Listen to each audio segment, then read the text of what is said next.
दोस्तों स्वागत है आपके अपने YouTube channel Rahul Sharma English classes and education platform पर। एक बार फिर से आपका स्वागत है आपके अपने चैनल पर। और मैं स्टार्ट करने जा रहा हूँ हमारा जो प्रीवियस टॉपिक है नरेशन की फर्स्ट और सेकंड पार्ट। अगर आपने नहीं देखा हो तो आप सबसे पहले हमारे चैनल पर जाके फर्स्ट और सेकंड पार्ट को देख लें, और उसमें अगर आपको कोई भी क्वायरीज अगर आपको हो या डाउट्स हो उस केस में आप मुझे कमेंट सेक्शन के माध्यम से आप क्वायरी क्लियर कर सकते हैं। एज सुन एज पॉसिबल मैं उस क्वायरी को क्लियर करने की कोशिश करूंगा। तो स्वागत है एक बार फिर से, मैं पार्ट 3 लेकर आया हूं आपके लिए, और इस पार्ट में हमारी पूरी 100% कोशिश रहेगी कि ये टॉपिक आज ही हमारा खत्म हो जाए, नेक्स्ट पार्ट बनाने की आवश्यकता ना पड़े। तो आइए हम स्टार्ट करते हैं नरेशन को। नरेशन जो हम जानते हैं नरेशन क्या होता है। नरेशन जो है डायरेक्ट और इनडायरेक्ट नरेशन, दो मतलब कह सकते हो दो चीज़ों से मिलकर बना है, डायरेक्ट और इनडायरेक्ट से। नरेशन जो है डायरेक्ट इनडायरेक्ट स्पीच भी कहा जाता है, क्योंकि नरेशन में हम दो टाइप्स की चीज़ें सीखते हैं, दो टाइप से स्टेटमेंट को देखते हैं, डायरेक्ट और इनडायरेक्ट तरीके से। तो आज हम जो हमारा टॉपिक था लास्ट टाइम हमने जिस जहाँ पर छोड़ा था उस टॉपिक को वहीं से कंटिन्यू करेंगे। और मैंने लास्ट टाइम आपको बताया था, जैसे कि एग्जांपल है, मान लीजिए कि he said to me comma I am teaching you, ये मान लीजिए कि एग्जांपल है। और मैंने आपको लास्ट टाइम ये बताया था कि ये रिपोर्टिंग वर्ब का मतलब स्पीकर है, ये उसकी वर्ब है रिपोर्टिंग वर्ब, ये उसका ऑब्जेक्ट है, ये आपका कॉमा है, ये इन्वर्टेड कॉमास है, और इन्वर्टेड कॉमा में जो बंद रहता है ये पूरा सेंटेंस जो है वो आरएस कहलाता है, रिपोर्टेड स्पीच कहलाती है, जैसा कि हम जानते हैं। और रिपोर्टेड स्पीच का ये सब्जेक्ट है, ये हेल्पिंग वर्ब, ये वर्ब है, ये ऑब्जेक्ट है। अब मैं आपको लास्ट टाइम मैंने टेंसेस के बारे में बताया था कि रिपोर्टेड स्पीच के अंदर जो टेंस होता है वो किस प्रकार बदलता है, कब नहीं बदलता। हमने लास्ट क्लास में इस चीज़ को सीखा था। आज हम अपना जो रिपोर्टेड स्पीच की जो हेल्प वर्ब है, जो टेंस है, उसके बाद जो मैन वर्ब है, उसके बारे में चर्चा करेंगे कि वो चेंज होती नहीं होती। तो मैं आपको बता देना चाहता हूँ कि ये जो मैन वर्ब है ये चेंज नहीं होती है, ठीक है ना। कब जब आपका इधर का जो टेंस है, मतलब आपकी जो हेल्पों है, अगर रिपोर्टेड स्पीच की हेल्पों दे रखी है तो आपका ये जो आपका रिपोर्टिंग वर्ब की जो मैन वर्ब होती है वो वर्ब बदलती नहीं है। अगर मान लीजिए आपके हेल्पों नहीं होती तो डेफिनेटली फिर मैन वर्ब में बदलाव आएगा। अगर जो रूल्स के अकॉर्डिंग मैंने आपको बताया कि कब इसको चेंज करते हैं, जब ये रिपोर्टिंग वर्ब प्रेजेंट या फ्यूचर में नहीं होती बल्कि पास्ट में होती है तो इधर की हेल्पों बदल जाती है। अगर हेल्पों दे रखी तो हेल्पों बदल देते हैं। किस प्रकार बदल देते हैं ये आपको मैं बता चुका हूँ। जब ये हेल्पों नहीं दी होगी, ठीक है, और ये पास्ट इंडेफिनिट में होगा आपका रिपोर्टिंग वर्ब, उस स्थिति में ये फिर ये मैन वर्ब में बदलाव आएगा। जैसे ये पास्ट इंडेफिनिट में, इधर प्रेजेंट इंडेफिनिट है, प्रेजेंट इंडेफिनिट में हेल्पों नहीं आती सिंपल सेंटेंस में, तो आपको पता है कि ये पास्ट इंडेफिनिट है और ये प्रेजेंट इंडेफिनिट है, तो इंडेफिनिट रहेगा लेकिन वो पास्ट का बन जाएगा। तो पास्ट इंडेफिनिट वर्ब की सेकंड फॉर्म आती है, जबकि ये सेंटेंस प्रेजेंट इंडेफिनिट में अगर आपको दिया हो, जैसे कि एग्जाम्पल के लिए हम देखें, जैसे एग्जाम्पल है कि जैसे he said to me comma I attend the class regularly. ये आप एग्जांपल ले सकते हैं समझने के लिए।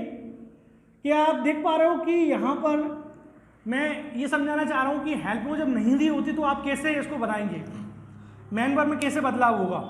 तो आप देख सकते हो कि रिपोर्टिंग और पास्ट इंडेफिनिट में तो निश्चित है कि रिपोर्टेड स्पीच की टेंस चेंज होगा। चेंज होकर क्या हो जाएगा, देखिए आपको पता है ये पास्ट इंडेफिनिट है, रिपोर्टिंग में पास्ट इंडेफिनिट में है, और रिपोर्टेड स्पीच किस में है, प्रेजेंट इंडेफिनिट में। तो आपको पता है कि प्रेजेंट इंडेफिनिट जो है पास्ट इंडेफिनिट का सेंटेंस बन जाता है। तो आपको क्या करना पड़ेगा, यहाँ पर इस सेंटेंस के लिए आपको क्या करना पड़ेगा, आपको चेंज करना पड़ेगा ये सेंटेंस पास्ट सिंपल टेंस में, ठीक है ना। मतलब ये स्ट्रक्चर अप्लाई करना पड़ेगा इस केस में। तो स्पीकर चेंज नहीं होता है, रिपोर्टिंग वर्ब नहीं बदलेगी। क्यों नहीं बदलेगी, आपको नियम मालूम है, क्योंकि यहाँ सिंपल या नेगेटिव दिया हो तो ये रिपोर्टिंग वर्ब नहीं बदलती है, सिंपल था इसलिए चेंज नहीं किया, ठीक है। इसके बाद जो ऑब्जेक्ट दिया होता है वो भी कभी चेंज नहीं होता है ना। इसका जो कॉमा है, कॉमा के स्थान पर दैट लगा रहे हैं, क्योंकि हमें पता है सिंपल, नेगेटिव, एक्सक्लेमेटरी, ऑप्टेटिव चारों केसेस में दैट लगता है कॉमा के स्थान पर। इन्वर्टेड कॉमा हटेगा। सब्जेक्ट आपको फर्स्ट पर्सन दिया हुआ है, फर्स्ट पर्सन पता है आपको, फर्स्ट पर्सन सब्जेक्ट जो है स्पीकर के अकॉर्डिंग चेंज होगा।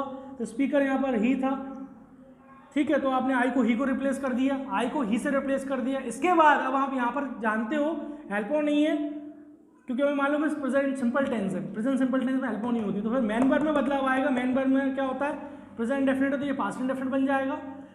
इसमें सेकंड फॉर्म आती है, तो अटेंड की सेकंड फॉर्म क्या होती है आप जानते हैं, अटेंडेड होती है, तो हमने अटेंडेड लिख दिया, ठीक है ना। इसके बाद जो ऑब्जेक्ट है वो एज इट इज रहेगा। अगर आपको ऑब्जेक्ट अगर फर्स्ट पर्सन या सेकंड पर्सन का अगर दिया हो तो चेंज होता है ऑब्जेक्ट, अगर फर्स्ट और सेकंड के अलावा थर्ड का हो तो फिर चेंज नहीं होता है, तो इसलिए हमने ऑब्जेक्ट चेंज नहीं किया। तो इस प्रकार से हमने देखा कि किस प्रकार अगर हेल्प हो जैसे मान लीजिए अगर नहीं होती तो फिर किस प्रकार से मेन वर्ब में बदलाव आता है, हमने ये चीज़ समझी इस एग्जांपल के माध्यम से। अब हम अगले जो है आगे हम टॉपिक को कंटिन्यू करेंगे, टॉपिक को समझेंगे, आगे हम देखेंगे कि और क्या क्या चीज़ हमें पता होना चाहिए। तो आपको ये ज्ञान होना चाहिए कि आपको वर्ब के बाद क्या दिया होता है, ऑब्जेक्ट दिया होता है। अगर ऑब्जेक्ट मान लीजिए सेकंड पर्सन या फर्स्ट पर्सन का दिया है तो वो डेफिनेटली बदलेगा ही बदलेगा। जैसे उदाहरण के लिए अगर मैं आपसे बोलूं कि अगर यहाँ ऑब्जेक्ट के रूप में मान के चले कि यहाँ पर मी दिया हुआ है, तो मी क्या है आपको पता है। जैसे मान लीजिए ये सेंटेंस है, सेंटेंस में आप सब्जेक्ट कैसे बदलते हैं, हेल्प को कैसे बदलते हैं, वर्ब कैसे बदलते हैं, ये आपको पता चल गया है। अगर मैं कहूँ ये ऑब्जेक्ट अगर मान लीजिए फर्स्ट पर्सन का दिया हो तो क्या करोगे।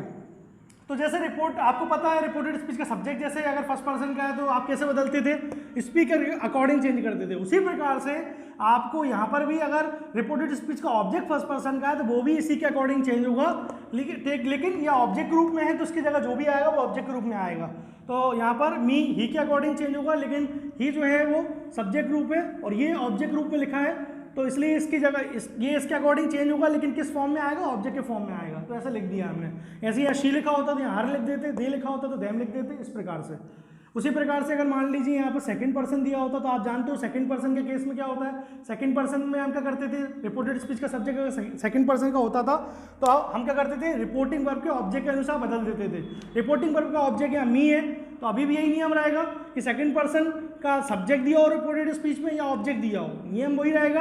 आपको चेंज करना होगा रिपोर्टिंग वर्ब के ऑब्जेक्ट के अनुसार। मतलब आप मी को क्या, यू को क्या कर देंगे, मी लिख दोगे आप, ठीक है ना। यहाँ जो भी लिखा हो तो वो लिख देते हैं हम, यू लिखा है यहाँ पर और यहाँ जो भी लिखा है वो लिख देंगे। अस लिखा है अस लिख देंगे, यहाँ अस का अस इसलिए लिखा क्योंकि ऑब्जेक्ट ग्रुप चाहिए और यहाँ ऑब्जेक्ट ग्रुप ही है, इसलिए कोई बदलाव नहीं किया।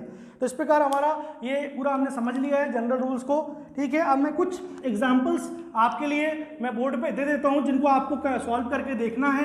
अगर आपको कुछ क्वायरीज आती हैं, ठीक है, अगर आपको कुछ इनमें करने में सॉल्व करने में अगर प्रॉब्लम्स आता है तो आप मुझे कमेंट सेक्शन के माध्यम से आप पूछ सकते हैं। इसमें जो एग्जांपल मैं आपको देने जा रहा हूँ ये एग्जांपल में जनरल रूल्स ही यूज़ होंगे।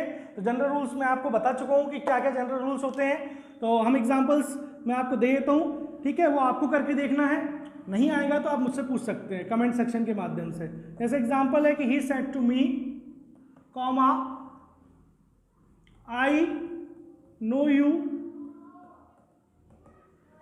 और एग्जाम्पल ले सकते हैं हम, he said to her comma I am learning English. और एग्जाम्पल ले सकते हैं कि ही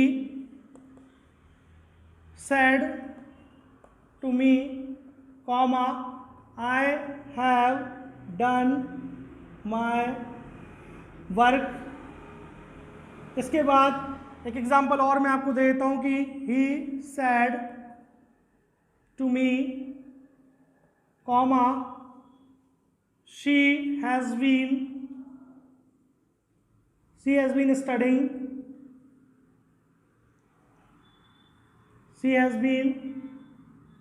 स्टडिंग।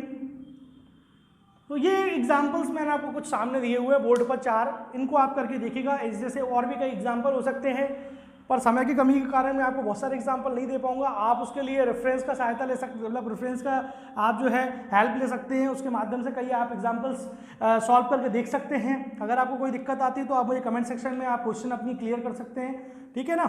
तो ये एग्जाम्पल्स मैंने आपको बोर्ड पर यहाँ पर आपके लिए लिख दिए हैं, इनको आप करके देखिएगा। अगर नहीं आते तो आप डेफिनेटली मुझसे क्लियर जरूर करें और मैं आपको डेफिनेटली जल्द से जल्द इसका आंसर देने की कोशिश करूंगा। अब मैं आगे इसके बाद ये जो जनरल रूल्स थे अभी तक हमने जो पढ़ा, अब हम स्पेशल रूल्स के बारे में बात करेंगे कि स्पेशल रूल्स के अंतर्गत क्या क्या चीज़ आती है और नरेशन में क्या चीज़ सीखने को हमारे पास बची हुई है जो हमें नरेशन का पता होना चाहिए।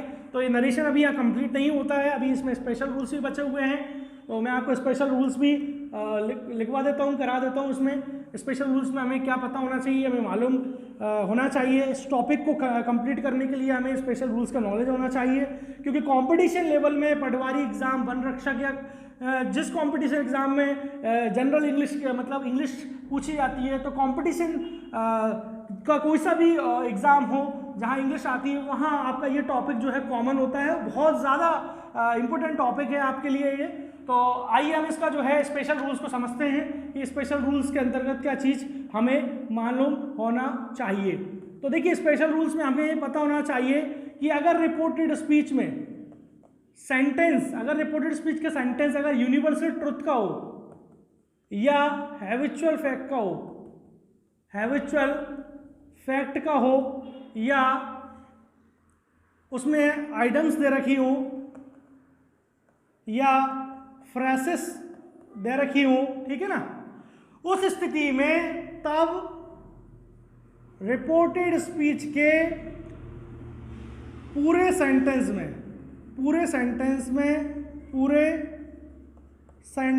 में कोई चेंजेस नहीं आता है। इस बात का आपको ध्यान रखना है। यही आपका यूनिवर्सल मतलब ये स्पेशल रूल्स के अंतर्गत आता है और बहुत ही इंपॉर्टेंट है। एग्जाम्स में से काफ़ी क्वेश्चंस लिए जा सकते हैं और लिए जाते हैं, ठीक है ना। तो एग्जाम्पल्स के रूप में हम ले सकते हैं कि जैसे मान लीजिए अगर लिखा है कि he said to me comma man is mortal. मान लीजिए एक एग्जाम्पल है और ले सकते हैं एग्जाम्पल कि he said to me comma earth moves around the sun। तो ये एग्जाम्पल है आपके, ये दोनों एग्जाम्पल यूनिवर्सल ट्रुथ के एग्जाम्पल है। ये दोनों एग्जाम्पल जो है वो किसके हैं? यूनिवर्सल ट्रुथ के हैं। ये यूनिवर्सल ट्रुथ के अंतर्गत ये एग्जाम्पल आते हैं क्योंकि इसमें देखिए यूनिवर्सल ट्रुथ दिया है। यूनिवर्सल ट्रुथ का मतलब है सांसारिक सच्चाई दे रखी है इसमें कि उसने मुझसे क्या बोला कि मैन जो है वो मोर्टल है, मतलब आदमी नस्वर है। और हम जानते हैं कि आदमी नस्वर है, ठीक है, और आज भी है, कल भी है और हमेशा रहेगा। अब आप जनरल रूल्स नहीं लगा सकते इस सेंटेंस में क्योंकि यहाँ यूनिवर्सल ट्रुथ का सेंटेंस दिया है और आप इस कॉमा तक जो जनरल रूल्स के मुताबिक आप चेंज कर सकते हो, पर आप रिपोर्टेड स्पीच में कोई बदलाव नहीं कर सकते। यही स्पेशल रूल्स हमें बोलता है कि जैसे स्पीकर को आप देखो, जैसे इस एग्जाम्पल को अगर हम बना के देखें तो आप कैसे बनाएंगे? स्पीकर चेंज नहीं करोगे आप, ये भी चेंज नहीं होगा क्योंकि सिंपल सेंटेंस है। ऑब्जेक्ट नहीं बदलते कभी, कॉमा के स्थान पे दैट लगेगा जनरल रूल्स के हिसाब से क्योंकि यहाँ सिंपल नेगेटिव एक्सक्लेमेटिव ऑप्टेटिव के केस में दैट लगता है। इन्वर्टेड कॉमा हटेगा और ये चूंकि यूनिवर्सल ट्रुथ था इसलिए ये एज इट इज हो जाएगा, मैन इज मोर्टल, इसमें कोई बदलाव नहीं आएगा। तो इस प्रकार से हमने समझा कि ये क्यों चेंज नहीं हुआ है रिपोर्टेड स्पीच का सेंटेंस। अगर मैं आपको इस एग्जांपल को करके बताऊं कि जैसे एग्जांपल ले लेते हैं कि ही सेड टू मी, तो स्पीकर चेंज नहीं होता है, सेड टू चेंज नहीं हुआ क्योंकि सिंपल सेंटेंस है। इसके बाद ऑब्जेक्ट भी चेंज नहीं होता है, कॉमा के स्थान पर दैट आएगा क्योंकि सिंपल नेगेटिव एक्सक्लेमेटिव ऑप्टेटिव में नहीं चेंज कर, मतलब सिंपल नेगेटिव और एक्सक्लेमेटिव ऑप्टेटिव केस में दैट लगता है, इन्वर्टेड कॉमा हटेगा। और चूंकि अर्थ मूव्स अराउंड द सन, मतलब सूरज जो है वो सन की, मतलब पृथ्वी जो है वो सूर्य की परिक्रमा करती है, ये बात क्या है? यूनिवर्सल ट्रुथ है, ये वास्तविकता है, सब हर व्यक्ति जानता है। अगर हम जनरल रूल्स के मुताबिक अगर बदलने की कोशिश करेंगे तो देखिए क्या गलत हो जाएगा कि उसने मुझसे क्या बोला, ये पास्ट इंडेफिनिट में है और ये प्रेजेंट इंडेफिनिट में है, तो आप जनरल रूल्स क्या बोलता है, ये पास्ट इंडेफिनिट में और ये प्रेजेंट इंडेफिनिट है, तो यही पास्ट इंडेफिनिट बन जाता है। इसके हिसाब से अर्थ मूव्ड अराउंड द सन कर देते हैं हम, मतलब क्या हो जाएगा कि पृथ्वी जो है वो सूर्य की परिक्रमा करती थी, इसका मतलब क्या है कि अब नहीं करती। जबकि हम जानते हैं कि डायरेक्ट में दिया होता है, इनडायरेक्ट हम बना रहे होते हैं। इनडायरेक्ट का ये मतलब नहीं कि आप अर्थ को बदल दें, अर्थ को बदलना नहीं होता है ना। इनडायरेक्ट बस का मतलब सिर्फ इतना है कि सेकंड पर्सन फर्स्ट की बात को अपने तरीके से थर्ड के सामने एज इट इज बात बता रहा होता है। तो ये अर्थ जो है गलत हो जाएगा क्योंकि ये चीज़ प्रेजेंट में ही, मतलब ये एक ऐसा सेंटेंस है जो हमेशा प्रेजेंट में ही रहता है, उसको आप नहीं बदल सकते। यूनिवर्सल ट्रुथ कभी चेंज नहीं होता है। तो इसीलिए ये जो अर्थ मूव्स अराउंड द सन है ये एज इट इज रहेगा, अर्थ मूव्स अराउंड द सन, ये एज इट इज रहेगा। तो इस प्रकार से हमने यूनिवर्सल ट्रुथ को समझा। हैबिचुअल फैक्ट को मैं वर्बली बोल देता हूँ, जैसे he said to me comma inverted comma में एक सेंटेंस अगर आ जाए कि dog barks at the stranger, dog क्या करता है? बार्क करता है स्ट्रेंजर को देख के, मतलब कुत्ता जो है वो अनजान को देख के भौंकता है। अगर आप उसे चेंज करो तो ही सेड टू मी, ये पास्ट इंडेफिनिट में है और ये जो सेंटेंस है dog barks at the stranger, ये प्रेजेंट इंडेफिनिट में है, इसको आप पास्ट इंडेफिनिट में करोगे नियम के जनरल रूल्स के हिसाब से, तो क्या हो जाएगा, डॉग बार्क्ड एट द स्ट्रेंजर, मतलब कुत्ता भौंकता था अनजान को देखकर, मतलब आज नहीं भौंकता, जो अर्थ गलत हो जाएगा। तो ये हैबिचुअल फैक्ट है, मतलब एक ऐसी आदत जो हमेशा रहती है कुत्ते के अंदर। उसी प्रकार से आपके फ्रेसेस अगर दे रखी हो, आपको अगर कहावतें दे रखी हो, प्रोवर्ब्स दे रखी हो, तो वो भी चेंज नहीं होती, जो जैसी है वैसी रहेंगी। ऐसी लोकोक्तियाँ आपको दे रखी है तो वो भी नहीं बदलती हैं। तो हमने ये स्पेशल रूल्स के अंतर्गत ये चीज़ सीखी, एक नई चीज़ हमने सीखी।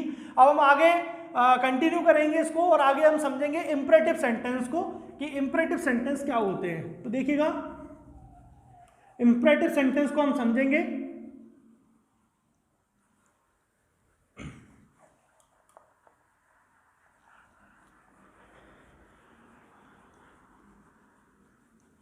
तो इंपरेटिव सेंटेंस को हमें समझना है, बहुत ही अच्छे से समझने की आवश्यकता है, क्योंकि काफ़ी स्टार्ट करते हैं हम आगे। स्पेशल रूल्स में हमने इस चीज़ को समझ लिया है, यूनिवर्सल ट्रुथ, हैबिचुअल फैक्ट, और अगर आइडम्स फ्रेसेस दिया हो तो क्या करते हैं। अब हम आगे समझेंगे, और आगे हम जो है देखेंगे कि आगे जो है इंपरेटिव सेंटेंस के बारे में हम जानेंगे कि इंपरेटिव सेंटेंस अगर मान लीजिए आ रहे हो, ठीक है ना, अगर इंपरेटिव सेंटेंस अगर दे रखे हो तो आप क्या करेंगे, आपको इस बात का नॉलेज होना चाहिए, ठीक है। इंपरेटिव सेंटेंस जो होते हैं ये आपको पता है, जिसमें आज्ञावाचक वाक्य आते हैं, आदेशात्मक वाक्य आ सकते हैं, ठीक है ना, या जिसमें एडवाइस हो सकती है, जिसमें ऑर्डर हो सकता है, रिक्वेस्ट हो सकती है, या मना भी हो सकता है। इस प्रकार के जो सेंटेंस होते हैं वो इंपरेटिव सेंटेंस कहलाते हैं। अगर ऐसे सेंटेंस आ रहे हो तो किस प्रकार से डायरेक्ट से इनडायरेक्ट में बदलते हैं, हमें इस चीज़ को समझना है। तो देखिएगा, सबसे पहले एक एग्जाम्पल जैसे मान के चलें, अगर ले लिया जाए कि जैसे ही said to me comma he said to me, या he said to the student, comma, और आपको इन्वर्टेड कॉमा में दिया हुआ सेंटेंस कि डोंट मेक अ नॉइस, ये एक सेंटेंस दिया है। दूसरा example, he said to the servant, comma, bring a glass of water। एक एग्जांपल और ले लेते हैं, जैसे मान लीजिए कि he said to the servant, comma, please bring a glass of water, मतलब उसी सेंटेंस को हमने रिपीट कर दिया है। और एक एग्जांपल और ले लेते हैं, ये ले लेते हैं एग्जांपल कि doctor said to the patient, take medicines on time. मान लीजिए दे रखा है, ठीक है ना। अगर मान लीजिए ये सेंटेंस आपको दिया हुआ है, उस स्थिति में तो आप देख सकते हैं कि ये इंपरेटिव सेंटेंस के एग्जांपल्स हैं, ठीक है ना।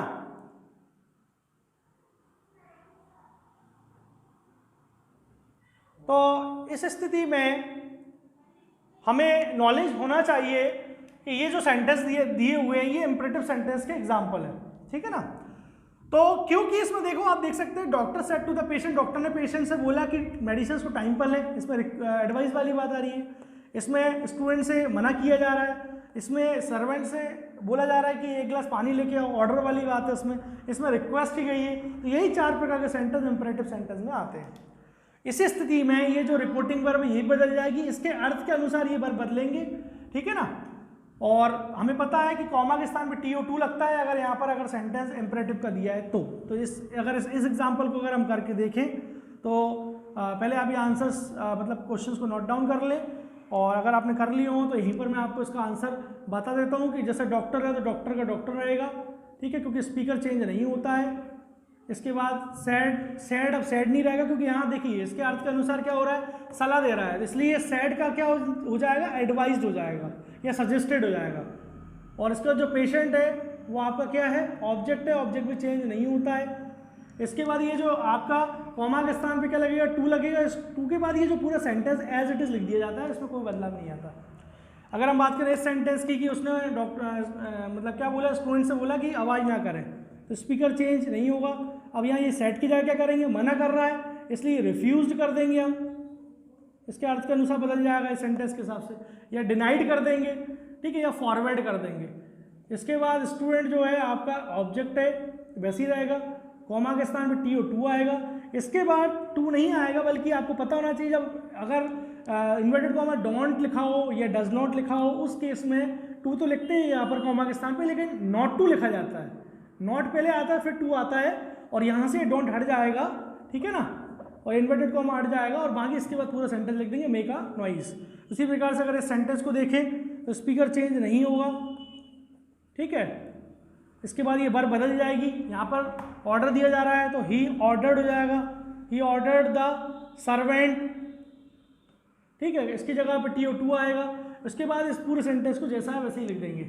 इसके बाद ये अगर हम इसको देखें तो ही सैड का आप क्या होगा, देखिए यहाँ पर रिक्वेस्ट की जा रही है तो क्या होगा, रिक्वेस्टेड हो जाएगा, ये सैड की जगह रिक्वेस्टेड टू द सर्वेंट, ठीक है। इसके बाद ये जो है या कॉमा के स्थान 2 लगाई, और ये जो प्लीज है ये हट जाएगा, क्योंकि यहाँ आपने रिक्वेस्टेड लगा दिया है। बाकी ये जो सेंटेंस है पूरा लिख दिया जाएगा एज इट इज। तो आज हमने इंपरेटिव सेंटेंस बनाना सीखा। अब हम नेक्स्ट आगे की ओर अगर बढ़े हम, तो आगे ऑप्टेटिव और एक्सक्लेमेटरी की वीडियो बची हुई है, जो कि हम नेक्स्ट क्लास के अंदर ऑप्टेटिव और एक्सक्लेमेटरी सेंटेंस को हम समझेंगे। अगली वीडियो में हमारा ये जो है ऑप्टेटिव और एक्सक्लेमेटरी कंप्लीट हो जाएगा। तब तक के लिए thank you very much for being with me, and if you are a new subscriber, so kindly subscribe this channel and press the bell icon, like and share. जय हिंद, जय भारत।